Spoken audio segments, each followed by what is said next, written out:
Hi, my name is Didier Chaput. I'm an instructor at FERRANDI Paris for the bread baking and viennoiserie program. It's a program of 3 months where the students are gonna learn all the classics of French bakery: baguette, sourdough bread, croissant, brioche, bagel. We're gonna make a lot of different viennoiseries also from all around the world.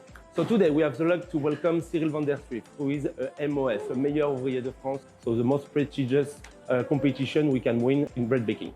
So with him, during these 2 days, we're gonna make a lot of different kind of viennoiserie, and more especially, we're gonna make a pain suisse with cross lamination. So we're gonna have layers on the side, layers on the top, with a very melting cream inside. So it's gonna be very greedy, very fancy, and very, very good. So you're gonna love it.